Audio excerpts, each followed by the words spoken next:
All right, let's get right into it. You've probably seen this on a service menu at your mechanic shop, the engine flush. It's often sold as this magic detox for your car's engine. But the real question we're digging into today is a big one, and the answer could save you a ton of money, or cost you an engine. So what's the deal?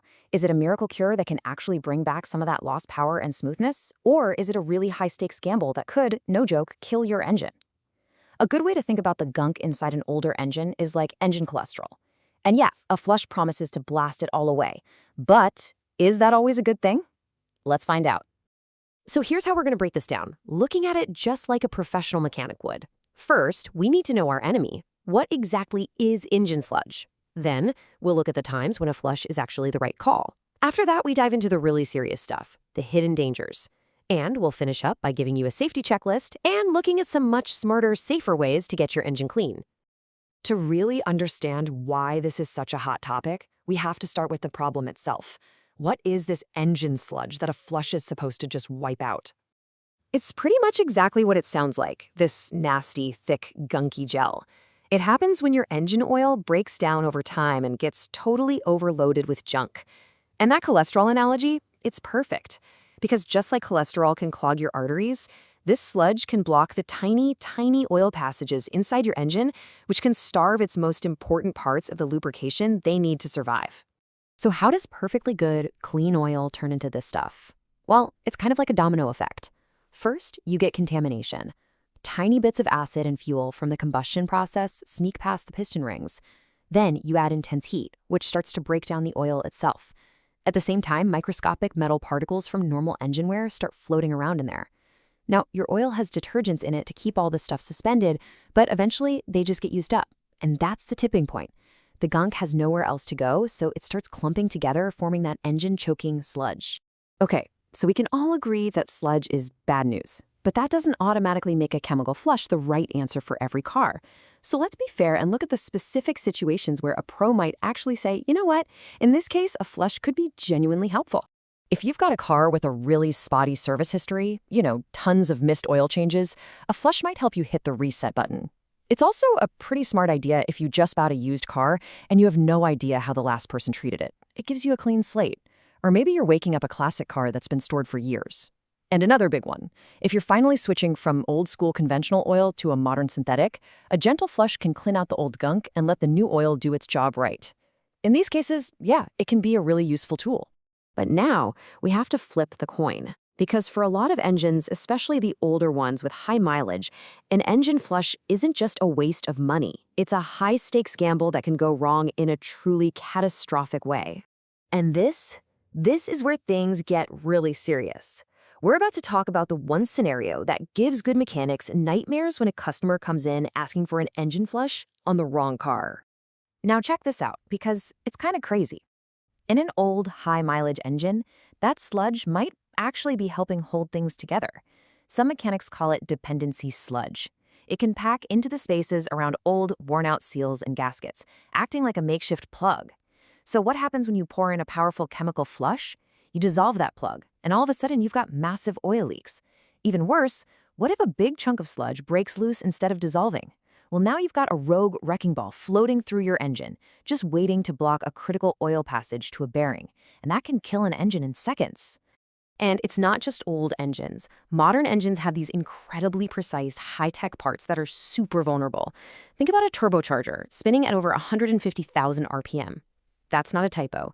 It relies on a perfect pressurized cushion of oil.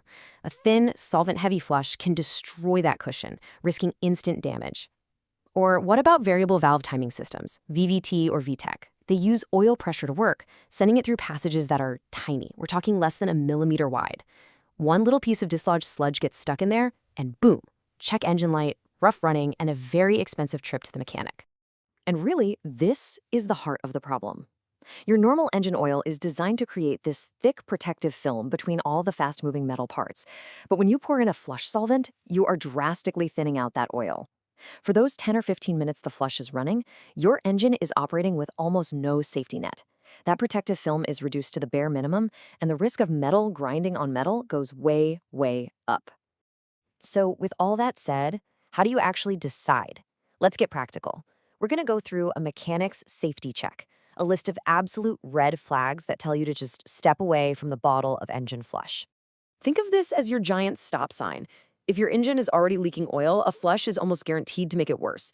If you hear a deep, rhythmic knock, knock, knock from the engine, that's probably a worn bearing, and thinning out its oil is the absolute worst thing you could possibly do. Is it burning a lot of oil between changes? Or does it have super high mileage and you have no idea if it was ever taken care of? The risk of that dependency sludge is just way too high. Do not flush these engines, period. And hey, don't just take my word for it. The people who actually build the cars often say the exact same thing. Toyota and Honda have put out service bulletins warning about the risk to their VVT systems.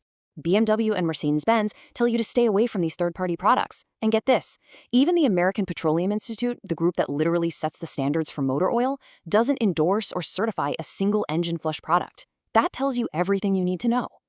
Okay, so if a harsh chemical flush is so often a terrible idea, what are the better, safer alternatives? Let's finally get to the verdict and compare the different ways you can get an engine clean. This chart really lays it all out. That chemical flush up top, it's a strong solvent and it's high risk. It's really only for an otherwise healthy engine that has some moderate buildup. In the middle, you have gentler, oil-based flushes that are a bit safer for sensitive engines. But look at that bottom row, the slow and gradual detergent method. This is the safest bet. It just means using a high-quality synthetic oil, which is packed with great cleaning agents, and then just doing a couple of oil changes a little earlier than usual. It cleans the engine slowly, gently, without the shock and awe of a chemical flush. For an older, high-mileage car, this is almost always the way to go. And this is super important to understand, too. The can of flush you buy at the auto parts store is a completely different animal from what a high-end repair shop might use. A professional machine actually circulates the fluid, it monitors pressure, it can do multiple cleaning cycles, it's a controlled process. A DIY kit? Well, it's a one-shot, unmonitored dump and pray. The risk is just so much higher with the DIY stuff. All right, but let's say you've weighed all the risks. You've checked for red flags, and you have one of those specific cases where flush actually makes sense. You have to do it right. Here's how. First, get the engine all the way up to normal operating temperature. Then you add the flush product to the old, dirty oil that's already in there. Now, the most important part, let the engine idle for 10, maybe 15 minutes. No revving the engine, absolutely not. That can starve parts of oil. Then drain everything completely.